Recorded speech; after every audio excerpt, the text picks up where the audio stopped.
Hey viewers, welcome back to my channel WahWoman. This is your friend and host Rajni Vohra, and it's time to meet a fabulous guest.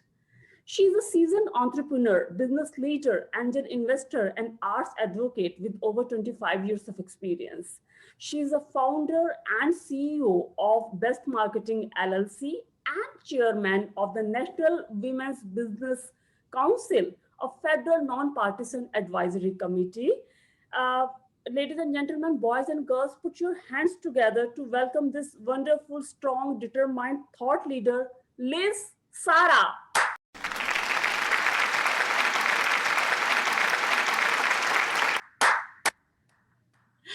Thank you very much, Rajni. I look forward to our conversation today. Liz, thank you so much for joining us, and we are truly honored to have you on our show today. So thank you so much. So Liz, let me start this conversation with NWBC. Can you give us more insight into the inception of NWBC and how you happen to be part of it? Sure. So the National Women's Business Council is a federal government agency that was signed into legislation about 33 years ago by our then president, Ronald Reagan. And at that time, the goal was to create an organization that would be completely independent and that would provide advice and policy recommendations to different aspects of the government, whether it's the Congress, whether it's the White House, whether it's other federal agencies, on programs or activities that they should do or stop doing in some cases to help more women get their business ideas off the ground, start more companies, and grow the companies they have in place. So there are some very specific guidelines in place for how the council is formulated, as well as how the council operates. Wow. So I was appointed as the chair of this council just about 3 years ago when we had that White House change at the presidency level. And I was very excited to be offered this opportunity to really set the course for this organization as an entrepreneur and as a businesswoman who has worked with entrepreneurs for the last 20 years, feeling that I know what the challenges are that women face. And I was very committed to finding a group of women to serve on the council that together with me would find ways that we could make a small difference very quickly and level the playing field for women business owners. Wow, great, great. As we see that, many women setting out to build businesses and paving their way as entrepreneurs nowadays. And it is indeed very, very heartening and encouraging to see it. However, if you look at the scale and expansion part of women-led startups or their initiatives, that expansion and that scaling aspect don't seem to be very encouraging. How do you reflect on it? Well, you raise a very important question because we look at the data all the time on how women business owners fare compared to their male counterparts. Right. So let me just give you a few data points that we have for the United States. We don't have worldwide numbers on this. Okay. So in the US, there are approximately 12 million women-owned businesses, and we constitute about 42% of all small businesses in the country. So that's great news, particularly when we look back to the early 1970s when women businesses were first counted by the US Business Census. So by adding that gender question back in the 70s, we were able to start charting what impact women business owners had on the overall economy. Back then, women business owners only comprised a little over 4% of all small businesses. So we've gone from 4% to 42%, and that's fantastic. But here's an interesting data point that isn't as fantastic. Of the 12 million women-owned businesses that we have in the US today, almost 11 million have no employees, none. They are solopreneurs, femalepreneurs, sole proprietorships. And half of those, so half of about 11 million, make very, very little money, Yes. less than $10,000 per year. Right. So we look at these numbers and we ask, what is going on?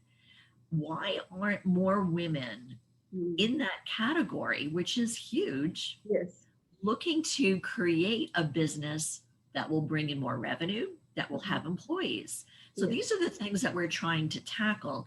And we're tackling it from 3 different major issues that I have suggested and have been working with our council members we focus on. So for the last 3 years, we're focusing on 3 things. All women business owners need capital and access to capital, whether it's to get your business off the ground on day one, whether it's to grow it, whether it's to afford your first office rent, whether it's to bring your first employee on board. So access to capital is one of our 3 issues. Secondly, it's looking at what are the kinds of businesses that women tend to found? And are those the kinds of businesses that can have a national presence or even a global presence?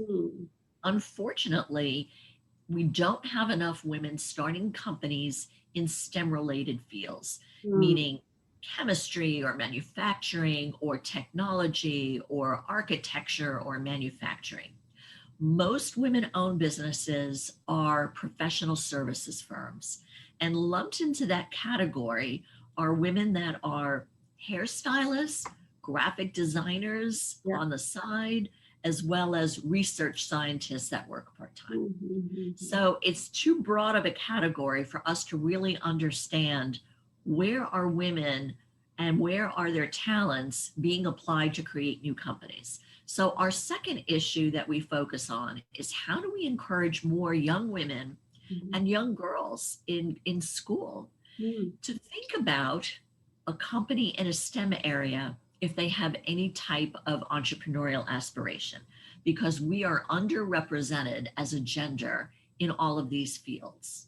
In technology, for example, in the US, women only make up 5% of the owners of all tech companies. That is so low. Back in the 90s, when I was co-founding my software company, I can't imagine what the percentage was of women like myself owning and starting companies in tech. It had to be, 0.00, 5, because in 30 years, we've only reached 5%. So back then, I can't imagine how small it was. We've got a ways to go, and we need to do it faster. To only reach 5% after all of this time isn't really a good statistic. And the third area that we focus on, thinking that if we can solve some of the problems here, we may be able to solve some of the issues of why we don't have enough women business owners growing companies to substantial revenues.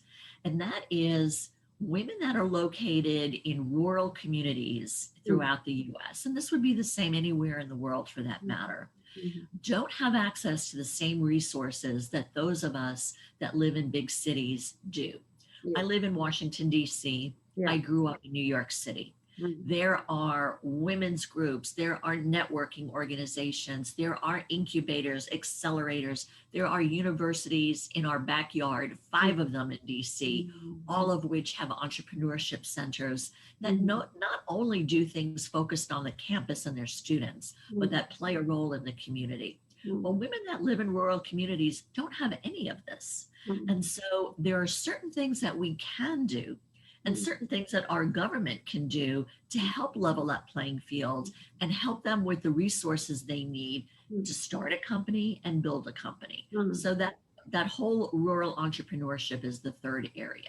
And we think if we solve some of the problems that women in those rural communities face, for instance, access to broadband internet. We all take it for granted in big cities, but there are parts of the country where they don't have that access whatsoever. And we look at what has happened in the last year and how the world has changed in terms of how we live our daily lives and how we do our work, all digitally, from stay-at-home locations, women are at a huge disadvantage, as are their male counterparts in rural communities if they don't have that same access.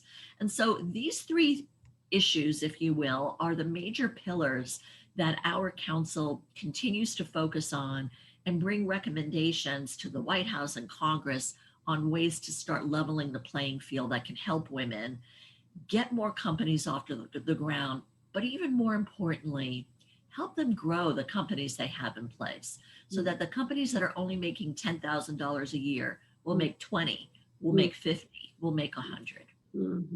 Right, right. So Liz, since we have been talking about rural parts of the country, and as you just mentioned, and it is very understandable also that in rural parts, facilities cannot be as good as we have in urban parts anywhere in this world. So Liz, I want to understand that, your endeavors to promote entrepreneurship specifically in rural areas, how what have been challenges and how you have been coping up with those challenges? Would you like to throw some light on it? Sure. So there is an organization, it's a sort of public private sector organization in this country that gets funding from the Small Business Administration, which is a government agency here. And it's called the Association of Women's Business Centers. So there are about 150 women's business centers around the country. Most states have at least one. And those business centers offer free advice, business planning, business consulting, and advisors to women in their business entrepreneurship challenges. And in many cases, in order for a state to add another women's business center, it was a very elaborate process that involved having the governor of that state sign off on the need. So it took very long, and it just was a lot of unnecessary bureaucracy and paperwork. So one of our recommendations was to streamline that process and to make it one in which a rural community that really needed a women's business center would be able to get one a lot faster and sooner. So that's related to a resource that would be in the backyard of women that might be interested in getting their businesses to that next level, even if it's from taking it from their head and executing it to, a reality.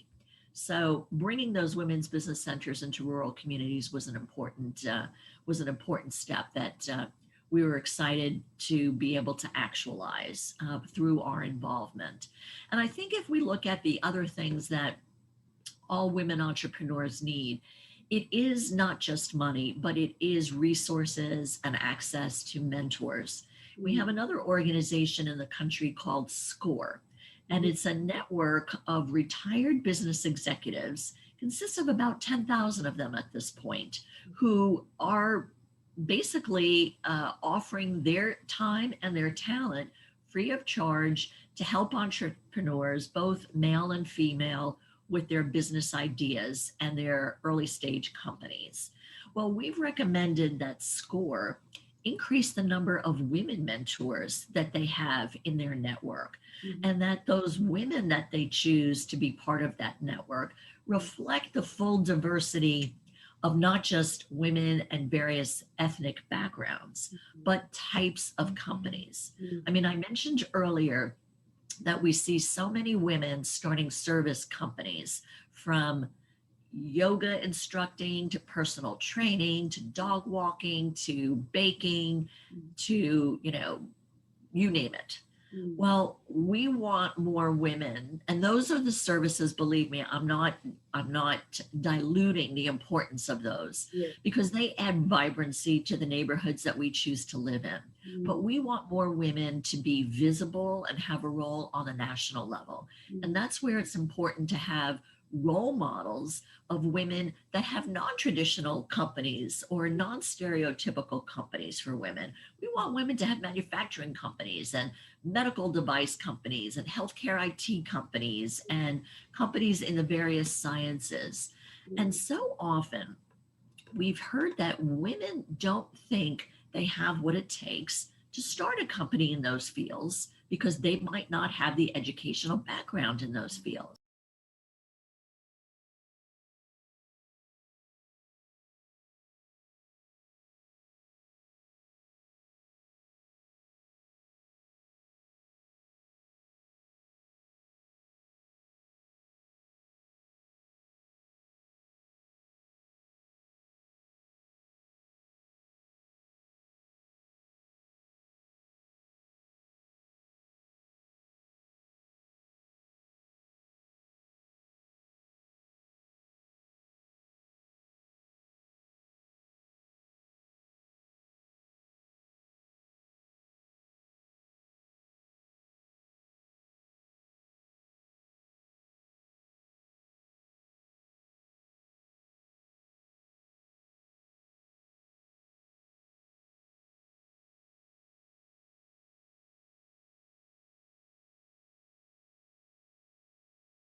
Makes a company successful. That's where we bring in people to help us with this because it does take a team.